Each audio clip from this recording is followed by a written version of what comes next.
Ari Figueroa, you were born in Northampton, Massachusetts. Yes. You've been in New York quite a while, though. Yes, I've been in New York for about 11 years. And you are a drag queen. Yes, I am. When did you decide to be a drag queen? Well, I started doing drag maybe like 7 years ago, and I would just get into makeup and I would go out to other drag shows and see other drag queens and, make friends with them and be about the scene. 3 years ago, I was like, you know what? I'm going to go see a drag show and get in drag. I haven't done that in a really long time. Let me try it. And I went and I did it, and I was like, oh, I really missed this. And then I started getting a chance to perform in drag. And I would go to my friend's show. She hosted a karaoke show in drag, and I would go there and I would perform karaoke in drag. And I was like, oh, I love this. I love this.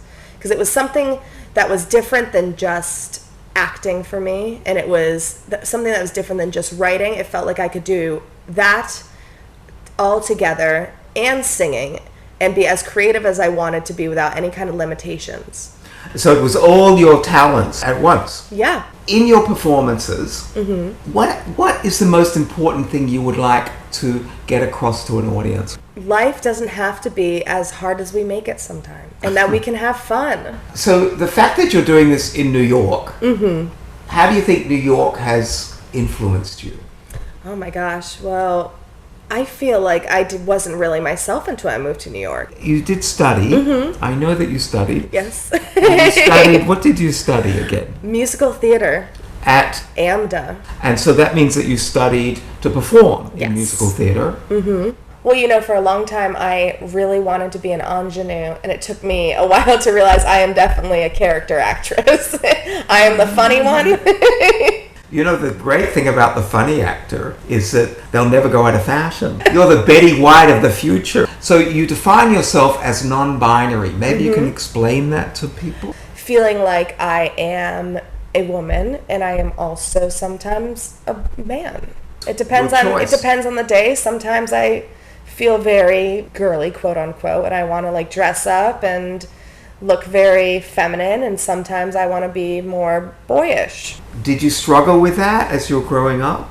I know that I've always felt different than everyone else where I was growing up. It took me a really long time to figure out gender and sexuality, but I don't think I ever would have realized any of that if I hadn't moved to New York.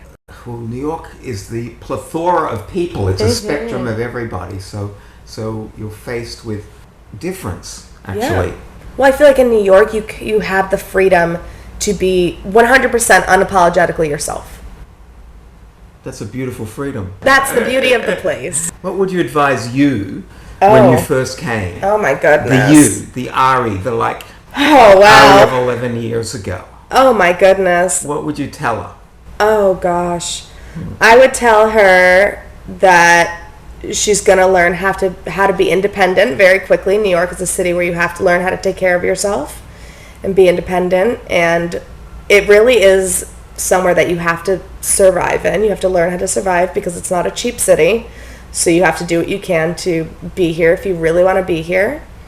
I think anyone who doesn't 100% want to be in New York shouldn't be in New York. I think I would tell the younger me that everything that's going to happen is meant to happen, and even the bad things are lessons to learn, and that you just have to keep going. Beautiful.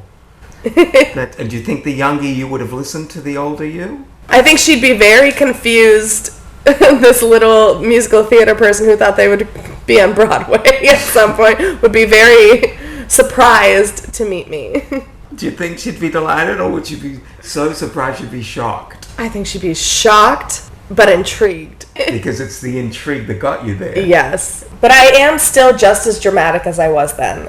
I think that I'm most proud about myself would be that I try to be myself as much as I possibly can.